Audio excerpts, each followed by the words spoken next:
கிட்ட பார்த்தீங்கன்னா பப்பாளி இருக்குது நம்மகிட்ட. பெரிய பப்பாளி எடுத்து கொய்யா மரம் இருக்குது பாருங்க. கொய்யாக்காய் நிறைய பிஞ்சு இருக்குது. ஏகப்பட்ட பிஞ்சுலாம் இருக்குது. பார்த்தீங்கன்னா அப்படின்னு நிறையவே இருக்குது. நிறைய பிடிச்சிருக்கு பிஞ்சு. மேலார பாருங்க அப்படியே நல்லா சூப்பராக எவ்வளோ பிடிச்சி இருக்குன்னு பாருங்க. அப்படியே இந்த சைடு பார்த்தோம்னா நம்மளோட லெமன் ஃபுல்லாகவே லெமன் நிறையா ஃப்ரெஷ்ஷாக ஒரு லெமன் வந்து பறிச்சு காமிக்கிறேன் பாருங்க. ஒரு லெமன் இது இன்னும் 2 நாளில் கீழே உழக்கூடிய ஸ்டேஜில் இருக்குது.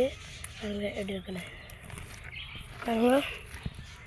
சூப்பராக நமக்கு வந்து ஒரு லெமன் வந்து கிடச்சிருக்கு இன்றைக்கி. அப்படியே மேலே பார்த்தோம்னா நமக்கு வந்து மாமரம், நம்மளோட மாமரம் இப்போ தான் நல்லா வந்திருக்கு. அப்போ பார்த்திங்கன்னா கருவேப்பிலை நிற்கி நம்மகிட்ட. அடுத்து அப்படியே எங்கூட இருந்தீங்கன்னா பாவைக்காய்லாம் நிற்கிற மாட்டேன். பாவைக்காய் அதுக்கடுத்து கத்தாழை நிற்கி. அதுக்கடுத்து அப்படியே பார்த்திங்கன்னா மல்லிகை. அப்படியே மல்லிகை பூவெல்லாம் பார்த்துட்டே வந்தால் அப்படியே தென்னை மரம் அப்படிலாம் நிற்கி.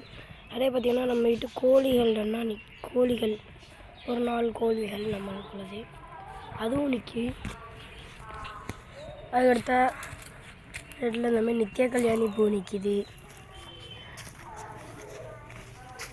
அப்படியே பாருங்கள், சுற்றி பாருங்கள். இதுதான் நம்மளோட தோட்டம். இந்த வீடியோ பிடிச்சிருந்தா லைக் பண்ணி சப்ஸ்கிரைப் பண்ணுங்கள். தேங்க்யூ ஃபார் வாட்சிங்.